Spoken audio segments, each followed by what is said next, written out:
मेरा नाम डॉक्टर श्वेत कुमार सिंह है। मैं हिल कैंडी हॉस्पिटल में सीनियर कंसल्टेंट इंटरनल मेडिसिन हूँ। मैं यहाँ पे मेडिसिन के केसेस के अलावा कार्डियोलॉजी और डायबिटीज़ के केसेस का मैं डील करता हूँ। मैं आज आप लोगों को कुछ ऐसी बीमारियों 4-5 बीमारियों के बारे में बताना चाह रहा हूँ जो कि आम जीवन में बहुत कॉमन है और लोग इसके बारे में अभी भी अनभिज्ञ हैं। तो वार्निंग साइन जो हाई बीपी के हैं, पहला तो चक्कर आना या सर में दर्द होना। सर में दर्द भी आमतौर पे पीछे के हिस्से में होता है या गर्दन में होता है, जो बीपी की वजह से जो होता है। धड़कन का बढ़ना, छाती में भारीपन लगना, थकावट होना, हाथ पैर में कमजोरी का लक्षण होना। शुगर या डायबिटीज़ सिर्फ एक नंबर नहीं होता है। सपोज किसी का पेशेंट का शुगर 450 है, तो उस पेशेंट को 450 नंबर से क्या लेना देना है। लेकिन ये जो 450 है, शुरू में पता नहीं चलता है। मान लीजिए किसी का शुगर धीरे धीरे करके बढ़ता जा रहा है, तो शुगर जब 5 साल 10 साल तक बढ़ा रहता है तो वो ऊपर से नीचे तक पूरे शरीर को खोखला कमज़ोर करता चला जाता है। ऊपर से शुरू करते हैं तो ब्रेन में स्ट्रोक हो सकता है, ब्रेन छोटा हो सकता है, जिसको सेरेब्रल एट्रोफी बोलते हैं। दिमाग कमज़ोर हो सकता है। उसके बाद आते हैं आँखों पे। आँखों की रोशनी जा सकती है, आँखों की रोशनी कम हो सकती है, कैटरैक्ट हो सकता है।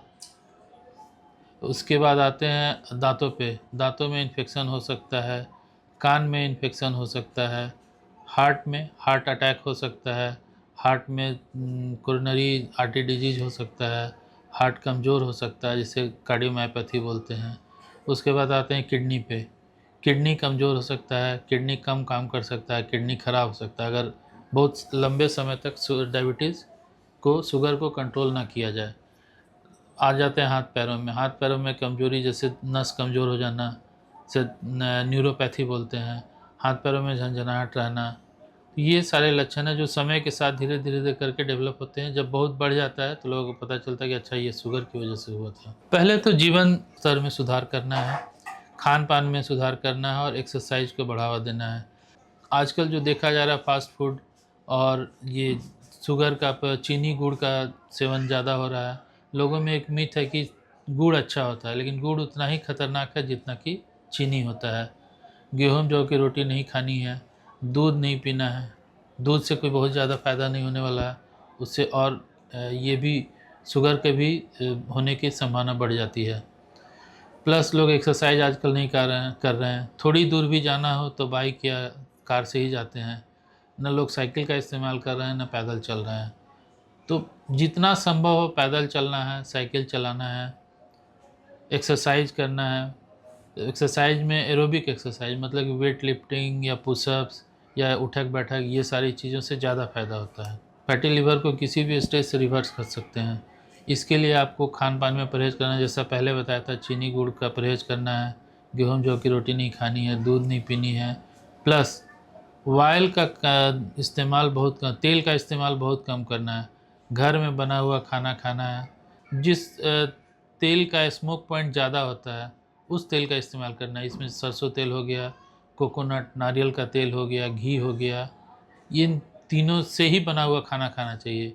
रिफ़ाइन ऑयल का इस्तेमाल बिल्कुल बंद करना चाहिए, क्योंकि रिफ़ाइन ऑयल हाईली प्रोसेस्ड होता है और जब बाज़ार में रिफ़ाइन ऑयल मिलता है उसमें पाम ऑयल 60% तक ऐड होता है।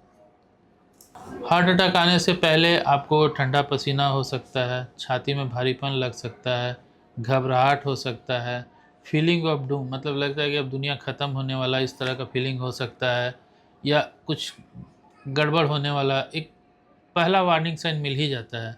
और एटिपिकल पेन हो सकता है, जैसे बोला जाता है कि नाभि से ऊपर और नीचे वाले जबड़े के बीच कहीं भी पेन हो, वो हार्ट अटैक का पेन हो सकता है। तो उसको इग्नोर नहीं करना, उसको हल्के में नहीं लेना। जैसे लोग बोलते हैं गैस हो रहा है, पेट में हल्का गैस हो रहा है, पेट में भारीपन लग रहा है, तो वो भी हार्ट अटैक का पहला लक्षण हो सकता है। विटामिन B12 की कमी की वजह से दो चीज़ें हो सकती है, या तो नसों में कमजोरी हो सकती है, नर्व न्यूरोपैथी जिसको बोलते हैं, या एनीमिया हो सकता है। विटामिन B12 का मुख्य स्रोत है वो नॉन वेजिटेरियन फूड्स हैं, जैसे अंडा हुआ, मीट मछली हुआ। विटामिन डी का सोर्स दूध, सनलाइट एक्सपोजर, ये सब होता है। तो विटामिन डी की कमी की वजह से भी नसों में कमजोरी हो सकती है, मांसपेशियों में कमजोरी हो सकती है, हड्डी कमज़ोर हो सकता है। उसके सामान्य लक्षण है बैक पेन होना, हाइट अचानक से कम हो जाना, रीढ़ की हड्डी में फ्रैक्चर, ये सारे लक्षण हैं विटामिन बी टी की कमी के। एक तो सनलाइट एक्सपोजर बहुत कम हो गया लोगों को, धूप में निकलते नहीं हैं। सनलाइट एक्सपोजर का भी हर अक्षांश देशांतर जैसे होता है, उसमें हर का टाइम अलग अलग बटा होता है। हमारे एरिया में 11:15 से 12 बजे का टाइम जो है धूप लेने का, लेकिन वो संभव नहीं है बहुत लोगों के लिए। तो अगर वो नहीं है तो फिर आपको विटामिन डी सप्लीमेंट लेना है। दो तरह, एक तो इंजेक्शन ले सकते हैं जो कि 3 महीने में एक बार लेना है, और या तो टैबलेट लेना है कैप्सूल जो कि वीकली लेना है 8 सप्ताह तक। रोज़ थकान रहती है, उसमें बहुत सारे कारण हो सकते हैं। एक तो डायबिटीज़, दूसरा हार्ट का प्रॉब्लम, तीसरा विटामिन डी या विटामिन बी 12 की कमी या आयरन की कमी। तो ये इसको रूल आउट करना होगा, जांच करके देखना होगा कि कारण क्या है। आजकल जो लोगों में मोटापा बढ़ रहा है, फैटी लिवर बढ़ रहा है, शुगर बढ़ रहा है, बीपी बढ़ रहा है, उसका मेन कारण जो मुझे दिख रहा है, समझ में आ रहा है, क्योंकि काफ़ी दिनों से मैं प्रैक्टिस में हूँ, पहले ऐसा नहीं था, अब बढ़ता जा रहा है। एक तो बाहर का खाना खाना, फास्ट फूड लेना, तेल का इस्तेमाल, किस तरह का तेल हो रहा है, स्मोक पॉइंट भी एक तेल का इम्पोर्टेंट है। और तेल बाहर जो भी हम लोग खाना खाते हैं वो रीयूज हो रहा है, एक बार उसमें छाना फिर छोड़ दिया, फिर छाना फिर छोड़ दिया। तो ये इससे फैटी लिवर और हार्ट का प्रॉब्लम, डायबिटीज़, ये सारा बढ़ता जा रहा है। डायबिटीज़ का एक और कारण है, लोग अब पैदल चलना ही छोड़ चुके हैं। थोड़ी भी दूर जाना हो तो बाइक से जाना है या कार से जाना है, न पैदल चलना नहीं है लोगों को। तो हम लोग को कोशिश करना चाहिए 4-5 किलोमीटर तक पैदल ही चलें, गाड़ी का इस्तेमाल कम करें। अगर इसके अलावा आप कुछ जानना चाहते हैं, खान-पान के बारे में जानना चाहते हैं या आपको कोई भी परेशानी है, तो इन नंबरों पे कॉल करके आप पूछ सकते हैं और हमें मैसेज भी कर सकते हैं।